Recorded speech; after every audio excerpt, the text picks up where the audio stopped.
I'm curious about the men's groups and just wanting to share about men's groups. And there'll be people that listen that have never been to a men's group or might know somebody they think would benefit from interaction with other men. What is a men's group? What do people do in a men's group? Yeah, so a men's group or a men's circle, as it's sometimes called, is really just a gathering of men, usually, somewhere between sort of 7 and 10, although I say seven is kind of like, like the magic number. That's a good number to have. Usually we sit around in a circle. Um, we would often, and again, there's different modalities and there's different types. So I'm just going to share, like what I know, what's worked for us, what we do when we're supporting other men to start and sustain men's groups, which is what we're really passionate about. But it's not the only way, and it's not the only format. So I want to be really clear about that because there are other formats that I know are out there and work very well. But our format is we meditate for some either 10 or 20 minutes, and then we do a brief check-in. So, just checking in with each man, like, how am I feeling? How's my meditation practice? Well, like, where am I out of 10 overall? And what are some key emotions that I'm kind of present to at the moment? So it's a very brief kind of check-in, was very, very powerful and valuable. And then we just spend the rest of the time, giving each man an opportunity to speak, share what's going on in his life. Our format is quite rigid in its structure because our experience is the structure creates a very safe container. Um, and And so our structure is usually each man gets 10 minutes. And for the first 5 minutes, that man just speaks without anyone interrupting, not even with a head nod or an acknowledgement or an aha or, nothing.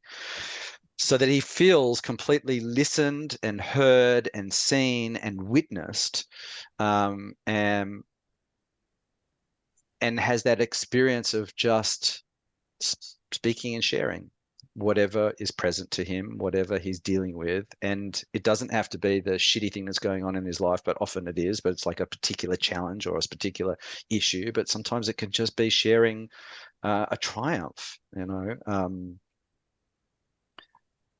If I've learned anything about, and I've learned a lot about men and the way we work and what we need in life and what makes a difference to us. And one of the things that's really interesting in the Facebook group there, over 10,000 men all across the world. And, you know, many men out there are very, very lonely, and that's not to say that they like don't have a family or, but there's, they're missing that kind of kinship and that brotherhood and that essentially friendship, and it's very common with, married men who are, um, have kids and have kind of dedicated their life, this idea of like being the protector and being the provider and putting all their energy into, work and making sure that everyone's okay, but at the same time not like, often losing the friendships, their other friendships and other relationships start to kind of like dissipate, and then they sort of look around and it's like, well, you know, Hmm. where are my mates? And so, for me, that opportunity, this kind of format of a men's circle or a men's group allows men to actually develop very strong, intimate, real, friendships, and for me, I'd say like that was one of the turning points for me in my life was in, 1990, like going overseas on my gap year and meeting Mike. We were both in Israel at the time and just kind of hanging out and having fun. But like he was the first like man that I met where there was like this friendship that was real, Hmm. where we could actually really just like we used to go and sit and, with our diaries, our journals, and talk and write and think and share, and that was like, wow, this is the kind of friendship that I want with other men in my life. Mm. because I didn't have it when I was younger. I had a lot of female friends, but I lacked that like male kind of friendship and openness and authenticity. And once I got a taste of that, with Mike, it was almost like, okay, I want more of that. And so for me, men's groups really give that opportunity to connect on a more meaningful, deeper, richer level. Mm. And that's not to say there's not lightness and frivolity, and we do need that as well. We need that like kind of lightness and fun and laughter, and but we also need, intimacy and connectedness, and so men's groups for me are there's lots of ways to get that, by the way. Men's groups aren't the only way, but for me, they're a really, really powerful vehicle for men to experience that. And I think, you know, we also need training in that.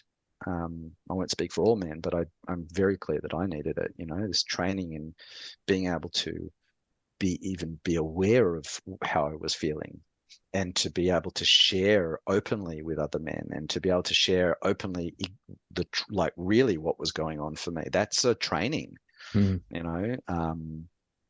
and for me, men's groups really give men that kind of training, but there's also the training of like listening to others.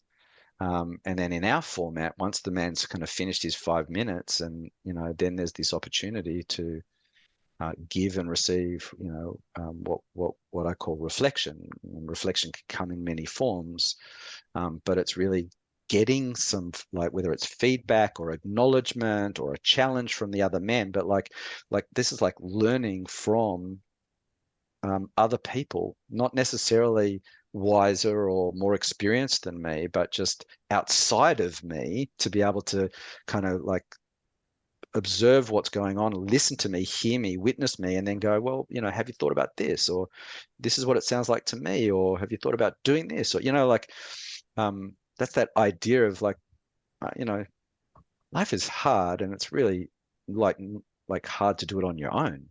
Mm. So, and if you don't have, and I do have good friendships outside of men's groups and men's circles, but there's something about being in that space that gives me this opportunity to share and then receive, from the men, and hear their feedback and really kind of take it on. And there's a real training in being able to listen to another man and to give, like, like giving effective feedback, succinct, strong, powerful, impactful feedback, or even just acknowledgement, is also a skill. Mm. And I think it's a really valuable one to develop. And men can do that in this space as well. And that, I think, for me, that's why it's a pillar practice, because, it's not just about what happens in those 2 hours with those men. It's what occurs as a result of those conversations outside of that, that makes a difference, which is no different, by the way, to meditation. For me, it's not the benefit of meditation that 20 minutes in the morning and 20 minutes in the afternoon. It's like I'm filling my pockets so that when I go out into life and I'm, with others, and I'm challenged by the day-to-day, tasks at hand and people and all the stuff of life, that I have a greater capacity to manage it, and manage myself and manage others. So yeah, I mean, I love men's circles and men's groups, but I also love what they do for me outside of that space as well. Mm. Yeah. Yeah. And from personal experience, being in a men's group with you for a while, you're very skilled at giving that feedback. You're very skilled at insight and nurturing men and holding them and really giving them a sense that they've been heard, but also, have you explored this, or are you open to this, or things like that. So that was something that's really stuck with me from spending time with you in a men's Thank group. you. And that for me is like something that I've like, I don't think I'll ever, like, that's not something to perfect. That's just something to keep on developing, because I'm also like, I'm a terrible bully, like I can be really harsh and angry, and like that bully in me is like not a part of me that I love. Mm, And so it's been practice over the years to kind of like try to find that balance, like finding that balance between, being so direct and so, like so almost harsh that even if what I said was the truth, it wouldn't land in the right way versus just shutting up and not saying anything, and it's been a really, men's circles have been an amazing opportunity to, to do that. And trust me, like I've fucked it up, over the years many times, where mm, I've just been like way too harsh and way too direct and, like obnoxious and arrogant and like, you know, but when I'm on and I'm centered and I'm grounded and I'm coming from, you know, love and when I really just coming from that good place, like, yeah, you're right. It's like it's magic. It's like it's so powerful, and you can feel it as well. Like it gets received in such a beautiful way, But mm, you know, that's kind of like, that's the real essence of coaching, right? Like being able to be direct but at the same time do it with love and support, yeah, yeah. interesting balance. Yeah, it's very true. And I think most people don't realize that about coaching is that it's actually a form of, if you're with the right coach, it's a form of receiving love Mm, and being able to give love to yourself. And that the coach is just, well, in my experience, facilitating self-love, self-growth, self-exploration, and that risk-taking. Um, yeah, I think, and I know that was my perception of coaching, was people just trying to rob me for money. yeah. Mm, Yeah. Well, like I've been coaching for 23 years now and, the industry has really changed and grown and evolved. And, I remember traveling and kind of telling people that I was a coach and they were like, what? Like, what is that? mm, Like back in that day, we used to call it life coaching when it first began. And it was like really 23 years ago, it was like really the early stages in Australia, mm, and I think I did the second kind of training that there was in the organization, and there was only one Australian organization, and the rest was the other was an American one. So it's really changed. But these days, there's yeah, a lot of people who see the benefit of having someone outside you observe how you're playing the game of life and offer ideas and strategies and you know insights that will support you in playing a better game. mm, Like sports people do it, and mm. the business that I've been in, and we've been doing it for 26 years. So like, business people know it. These are small business owners that, they're clear. Like it's hard to do it on your own, Yeah. But I think the industry has kind of moved, and certainly in the industry that I'm in, the way that I work, and certainly the way that we are in our men's groups, in the way that we work, I think that there is an opportunity sometimes. When we first started, it was like, I'm not going to tell you what to do. I'm just going to ask you the right questions so that you can kind of create some insights. And then from those insights, we'll then create some new habits and some new ideas. And I Mm, think that there's also scope these days to actually, people, um, I think sometimes a bit fearful of, telling someone else what they think is the right kind of course of action, mm. and in many coaching circles and certainly in many men's groups, like the idea of like giving advice is like, you don't go there. Yeah.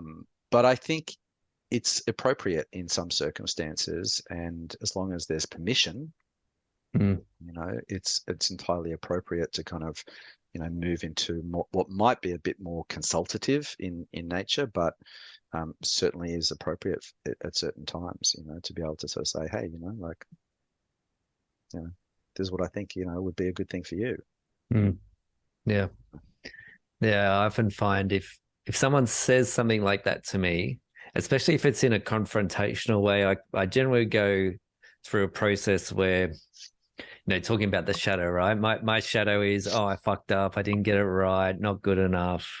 Mm, And I'll slip into that, and what happens is I withdraw or retract from others, but there'll be some sort of process that I go through and I come out the other side, and have these days many, many, many strategies for navigating things.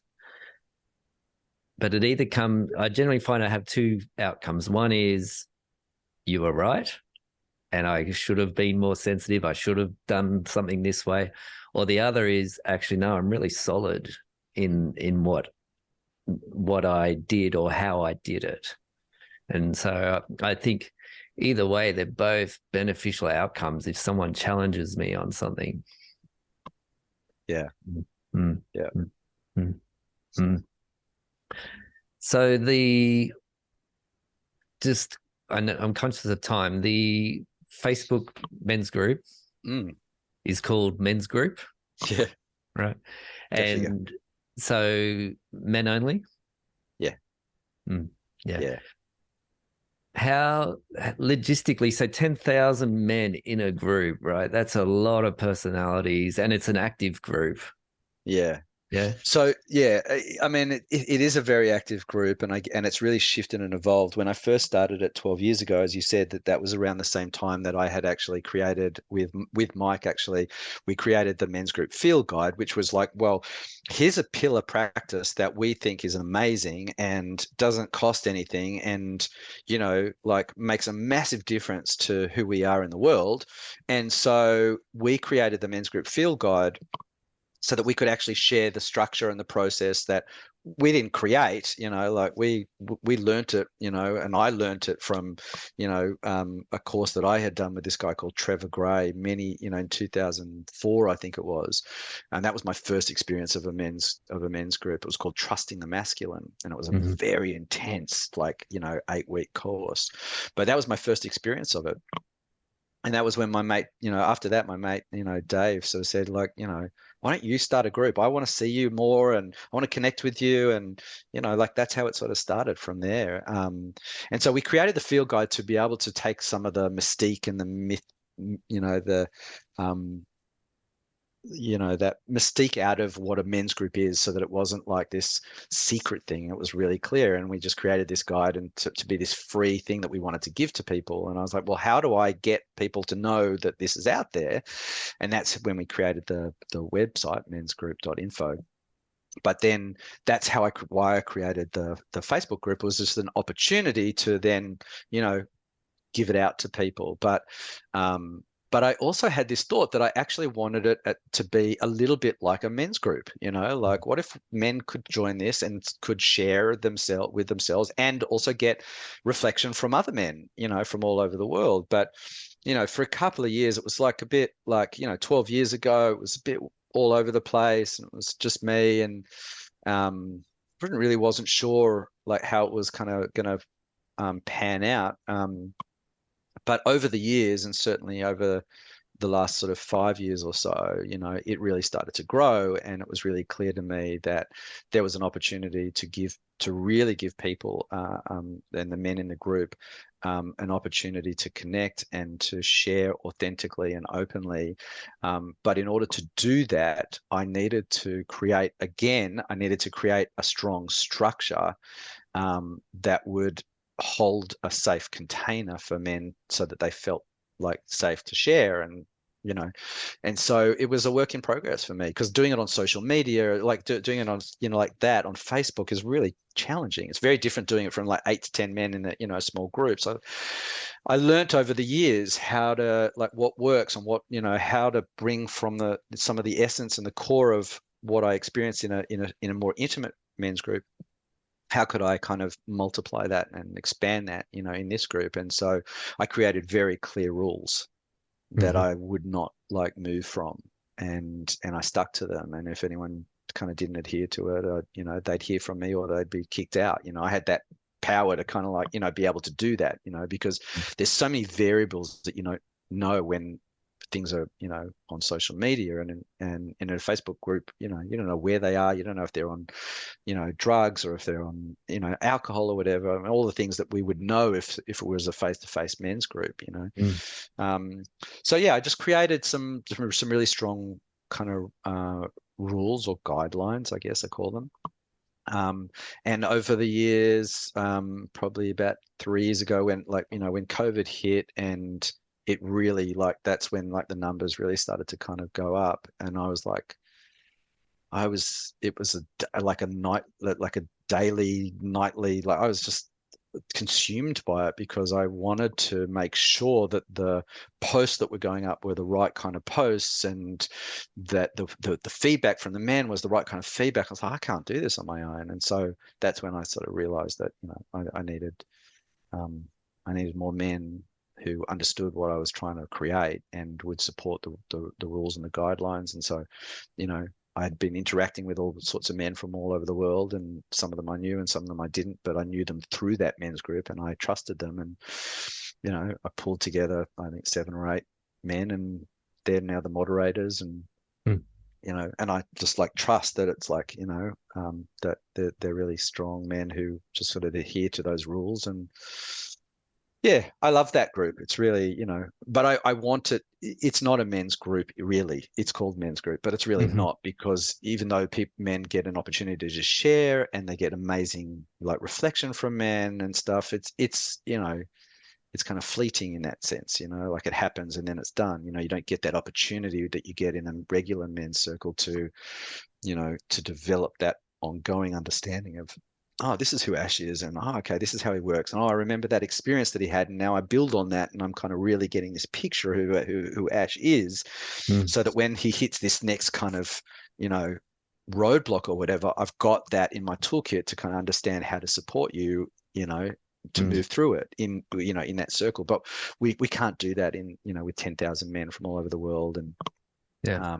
but I do think it gives, it's a really, it is quite a unique, conversation on social media. I think it would be, unlike most groups on Facebook, and it is very beautiful and very authentic, and very strong. So yeah, I'm really proud of that.